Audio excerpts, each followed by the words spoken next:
Hello and welcome to The Big Challenge, the programme where we surprise teams from schools across the country and put them to the ultimate test. We're just outside Stoke-on-Trent at Forsbrook Primary School. They're just about to witness a garden invasion. In today's Big Challenge, our team of teachers have to be prepared to get their wellies on and their green fingers working. In just 36 hours, the team have to turn this empty area of the school's grounds into a wildlife garden, complete with seating, raised beds and a bog garden. They've got a big task ahead, and although they've recruited a regiment of volunteers... Well, thank goodness for that. The garden army's arrived. They may have taken on more than they've bargained for. It's the Big Challenge, Big Dig.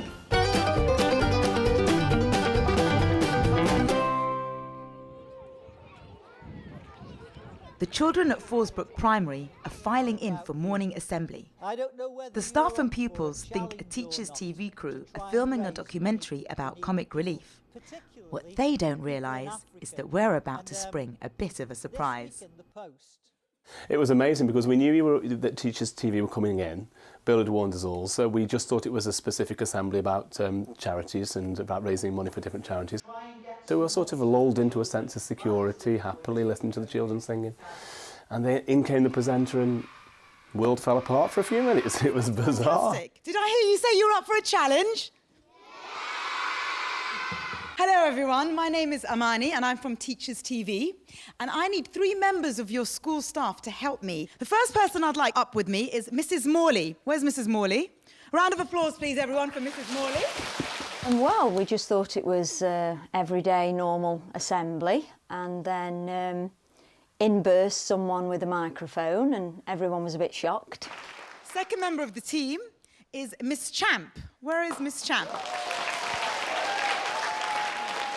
It was very unexpected. The surprise in the assembly was like nothing I've ever experienced before. A mixture of so many emotions. I was frightened, I was apprehensive, I was excited. And the third member of this team is Mr. Clark. Where is Mr. Clark? And then I heard the word Mr. I knew it couldn't be Mr. Joros because it wouldn't be him, and I'm the only other man in the school, so I thought, no, it can't be. It can't possibly be me, and it was. Do you want to find out what they're going to have to do? Yeah. OK. Can you please play the video, Headmaster? Hello to everyone at Forsbrook Primary. I'm Kate Thornton and I'm here today to explain to you guys how you can get behind a good cause and raise some serious cash for comic relief. Can 3 of your teachers today create a new eco-friendly garden in the school grounds by lunchtime tomorrow? We really hope they can. No pressure, teachers, but comic relief is counting on you. Good luck. Do you guys think they can do it? Yeah, I think you can do it too. We'll start on the way. This way, please. Bye, everyone. See you later. Bye. Bye. Can I ask, why do you think you were chosen, Mr. Clark? Why do you think they put you forward? Probably because we're up for a challenge. Yeah. We like to have a go. Stuck in. Yeah, we get stuck in. When we were set the challenge, it seemed so unbearably difficult for just the 3 of us to tackle. Where's Annika Rice when you need her? And who do you think's going to be best? Mr. Clark. Mr. Clark will probably be the best at it. And is he a good gardener, do you think? I don't know, I've never seen him. We've got special guests coming to open the garden, so I'm hoping they've got something to open. This empty plot is considerably bigger than your average back garden. It's 600 square metres, a big challenge for our small team. He'll probably sink into the mud. We don't get scared easily. Great. All right. Lucky, but we're That trying. sounds like fighting talk. We'll see how you get on.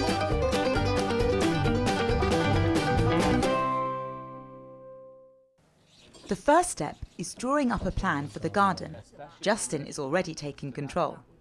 But will his ambitious ideas be achievable in just 36 hours? So you've got a bit of gravel and something very smooth and something wet, and that would be fabulous, wouldn't it, to have a sensory walkway? Yeah, very feng shui. And obviously the main point is that we need to make it very children friendly, and we need to make sure we're thinking what they want, not what we want. I've been speaking to some kids and they're really keen on wildlife, They're really keen on maybe having somewhere that they can do some classes in the summertime outside. If we put some seating, we've got 4 trees already in that area. If we can think of some seating that goes Round the trees, that'd be a great because they thing. become teaching classrooms then, don't they? Have you got vegetable garden? No, not yet. Can be time, Mrs. Morley. Can't write that quickly. Only a teacher. They've drawn up their ideas. It's an ambitious plan, including wildlife meadows, raised beds, seating areas, pathways and a bog garden. But now they've done the planning, they desperately need to get some help and materials. We were just wondering if by any chance the people at Radio Stoke could give us some help.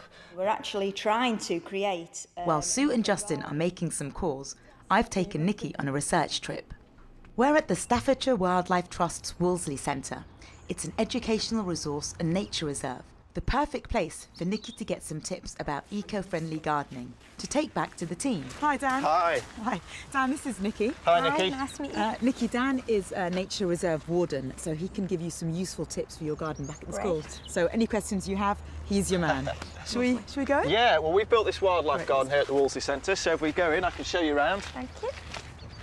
So this area here is our wildflower border. We've got a sort of willow fence at the back that's all made from locally sourced willow. Climbing plants up it, which once they're established will provide, shelter and things for birds and insects. One of the key tips for planting up your wildlife garden is to have a selection of plants that flower for as long a period as possible throughout the year. So even though it's winter now, there's still a few flowers in there. So there's still something with pollen for any insects that are around. Okay. Back at the school, we've brought in eco-gardener Nick Allman to give the team some expert help. They show him their plans, hoping that it's all possible. Yeah, so loads of colour and scents, I'm assuming. Lovely. Nick spotted a big problem already. The soil's completely waterlogged. Yes, it's like half. It's a very big boggy area. I don't think you've got to do much with that at all. This is our bog garden up here. It's on the end of... Luckily, at the Wolseley Centre, Nikki is getting some very relevant advice on what they can do with that boggy area. Soil, but there's a liner underneath to retain some of the moisture in it. We've got an area that's naturally boggy, so would that be a suitable place? Yeah, that would be great. So as long as you've got some nice wetland wildflowers in there, and as long as it retains some of the moisture for these things to go, it'll be ideal. Excellent.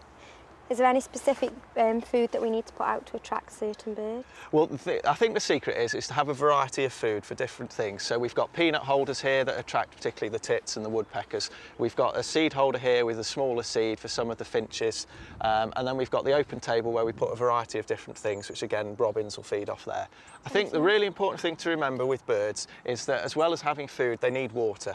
So you need to have some kind of water for them. Now that could be a bird table, it could be a pond, it could be a water feature. Whatever you've got space for in your garden, you need some water for them. That's great, thank you very much. Meanwhile, back at the school, Nick the gardener is getting to grips with the dirty work. First thing we need to do is mark out our main areas, including the beds and the bog garden and perhaps some paths. Great. And I've got some magic spray paint, which we can do that with. So let's go. Excellent, let's go for it. Thank you.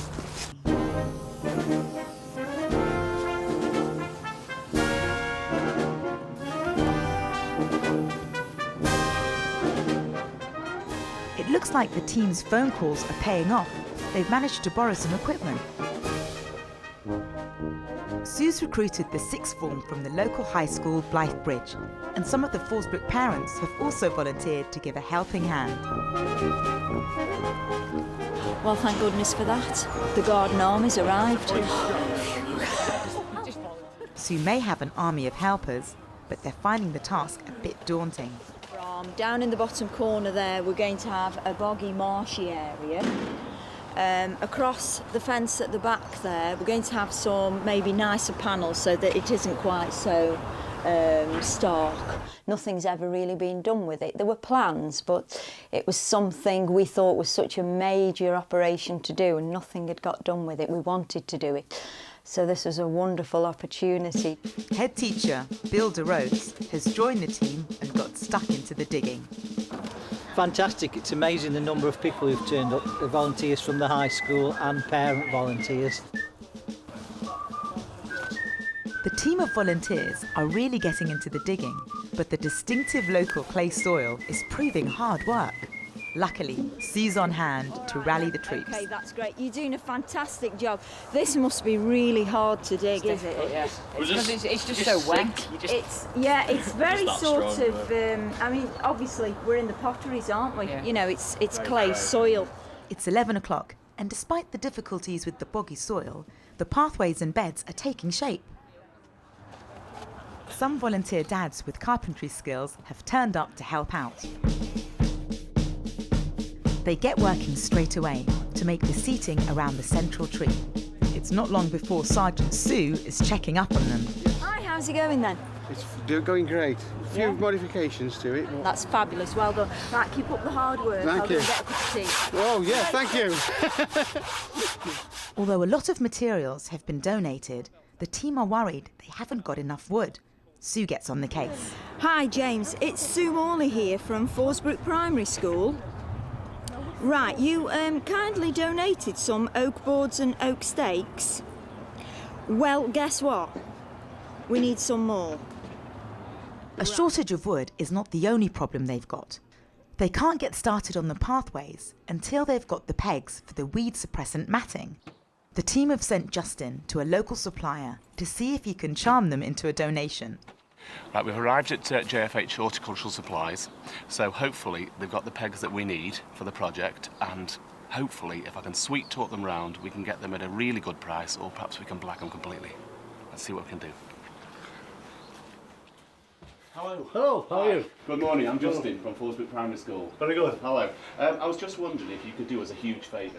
Back at the school, retired music teacher and Justin's dad has come in to teach Justin's class a song for tomorrow's grand opening ceremony. There's your pause again. How many gentle flowers grow in an English country garden? And Sue's taking control again. She's putting the choir through their paces. Is there anything she can't do? So, I'm country, you sing country, it's a little pause. One of the major things that I had to do was the organisation of people. So, quite a wide area of things that I had to do, really. But again, all equal in value, I feel, and super fun. Head teacher Bill DeRose and his trusty accordion are doing their bit to get the children ready for tomorrow's fast approaching opening ceremony.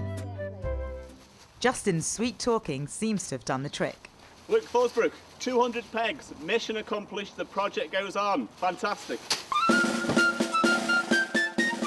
It's 2 o'clock and the wood Sue asked for has arrived.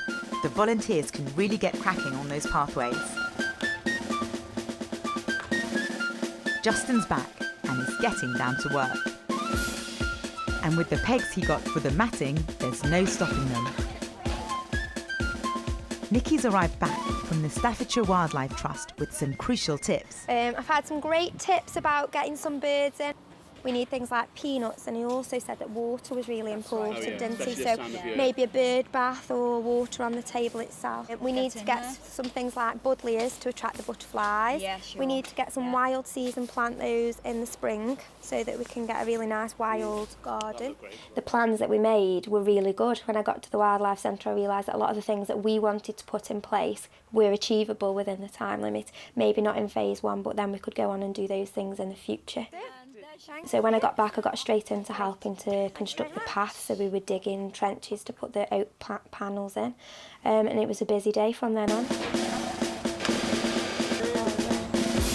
I've learned that I don't mind getting dirty because I'm usually a very girly girl, so I think I've done quite well.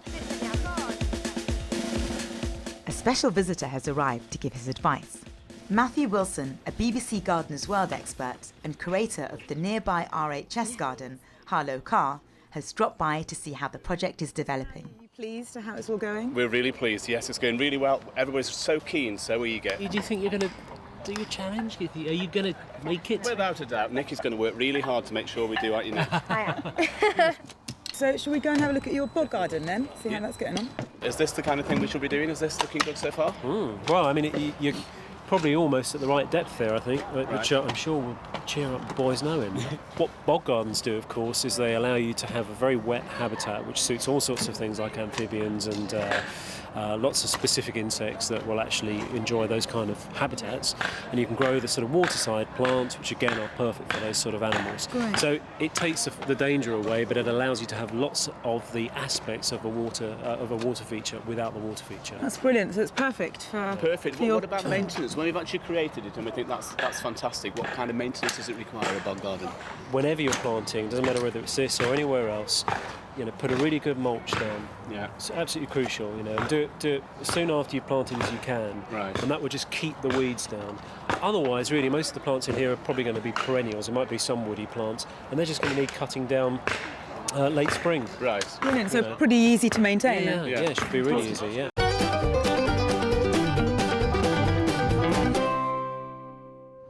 It's 3:30 and Justin's live on Radio Stoke with DJ Nick Robbins.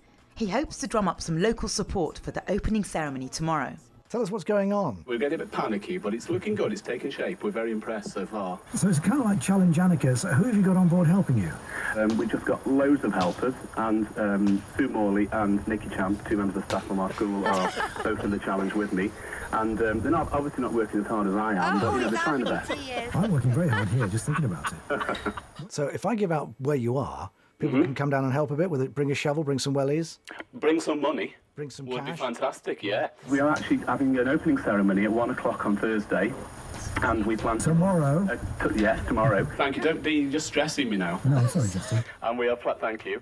We are planning to have a cake sale there to raise some more money for Comic Relief. So if anybody would like to donate cakes and things, that would be fantastic. Justin, thank you very much and good luck. Thank you for your support. I hope you've got decent gloves and no blisters tomorrow at this time. Yeah.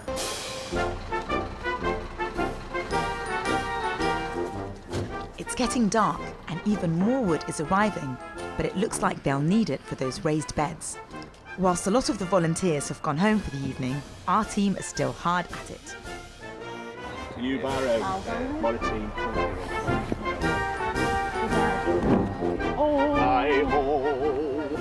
When you're edging the way a path has got to go for the wooden boards, it becomes very monotonous and it's very tiring and backbreaking. So that became arduous, but I wouldn't say it was bad. It was, again, because every time you put your spade in, you think, Comic Relief, helping children, Comic Relief, helping children. So you get through it, don't you, very easily if you're thinking about it in that way.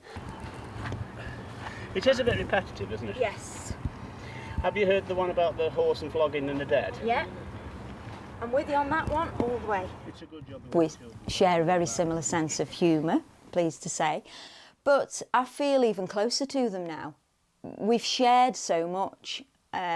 We've shared are we going to get this done? Look at the mess, look at the mud, is it going to work? I think we were really lucky in as much as Sue, Nikki and I worked really well together anyway. So the fact that we were put together as a team was almost a great comfort zone to start with, because we do bounce off each other very well and we think in a very similar way. It's completely dark now, but some of the high school boys and their skillful dads are still soldiering on. If you drop that next curve in there, and then start from that point there, because that's raising high there slightly. It wasn't just, yes, I've got 3 minutes, I'll come and help. It was people putting themselves out for our school. And it just proves to me that Forsbrook and Blythe Bridge are the kind of community that does promote a school like this. That's why we're the school we are. Are you using this? Wonderful idea. Gives them a sense of what's needed to get all the planet sorted and all that kind of stuff. Save all these horrible emissions. Have we done enough? Yeah. Right, guys, I can see you're really shattered. It's been a really long day, but you've done brilliantly. But I think it's time for us to go home and get some rest. We need to be back at 7 a.m. tomorrow morning, so let's go. Okay. Let's go, well done. Excellent. Glass of wine.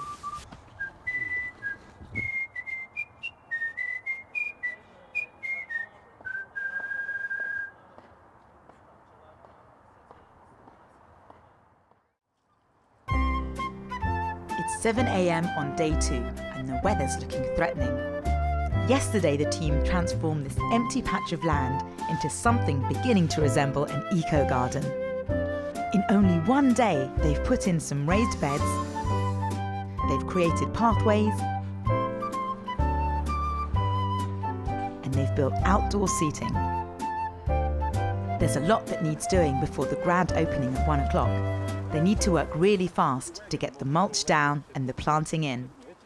When I woke up this morning, I felt very, very tired. But as soon as I got to school, the adrenaline started rushing when I saw what we needed to do and how long we had left to actually do it.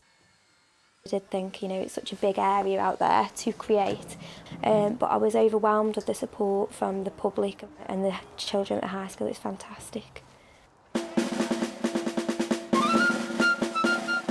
Basically, we're getting these chip blocks and filling in round the path, so it makes it all nice and even, and it makes it so it absorbs moisture and basically just helps drain so it doesn't all become swamp-like. And hopefully we should be finished by 1 o'clock today. So that needs to all get shipped in. So we've got a great system going. We fill them and the lads move them. Fantastic.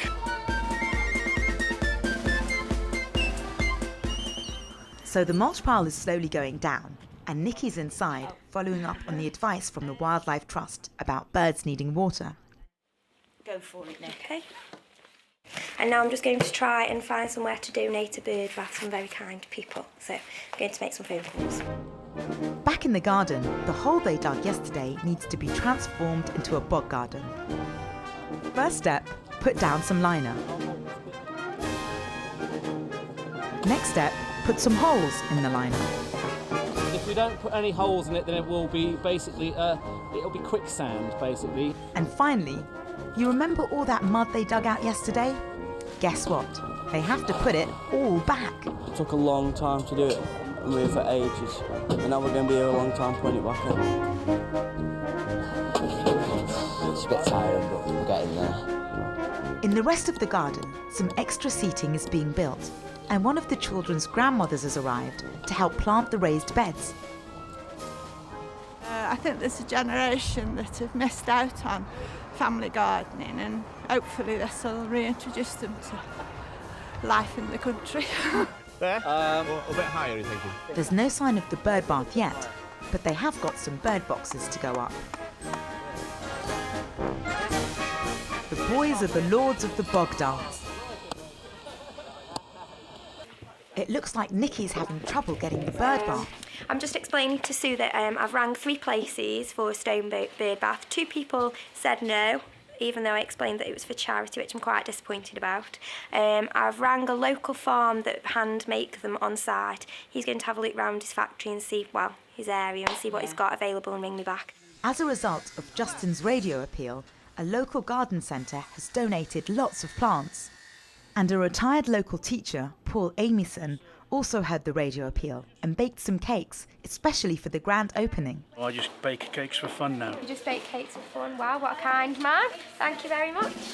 Back in the garden, it's 11 a.m.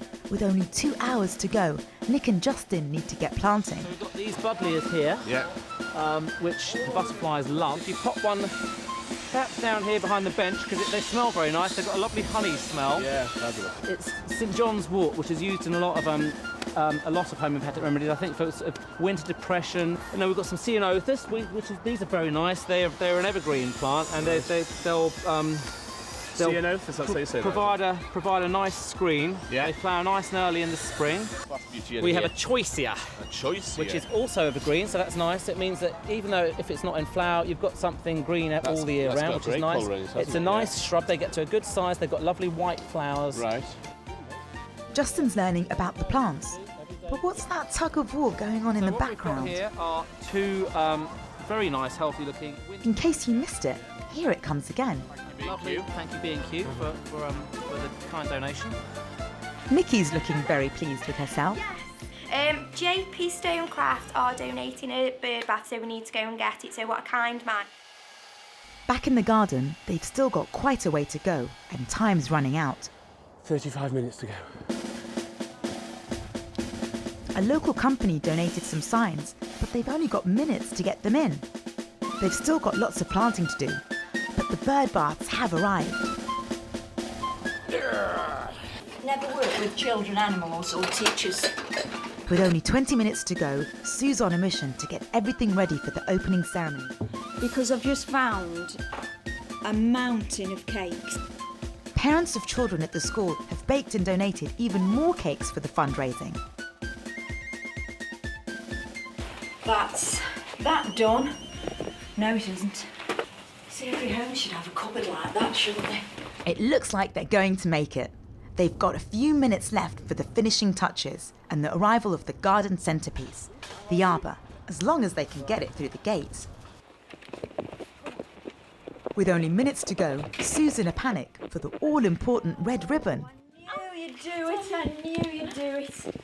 Oh, well done, thank you. It's 1 o'clock, and just in the nick of time, they've done it. They've completed the big dig.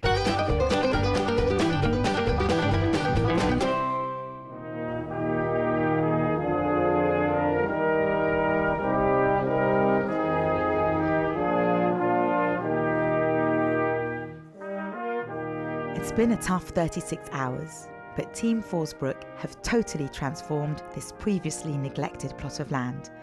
They've turned it into a working, eco-friendly environment, which will attract lots of wildlife and become an inviting outdoor classroom in the summertime. I think we all feel very proud of what's happened. I feel very proud of Bill, very proud of Sue, very proud of Nikki, because the team has done a great job. I can't believe how well it's all worked out, I really can't, but it's been an amazing experience and I wouldn't have missed it for the world. It did seem like a massive task at the time, and I did think, you know, it's such a big area out there to create, but it just looks absolutely fantastic, so I can't wait to get the children in there and use it. I now declare this eco-friendly garden open. The team managed to complete the challenge just in time for the chair of the local council to open the garden at 1 p.m. Through sponsorship, cake sales and donations, they've also managed to raise hundreds of pounds for comic relief.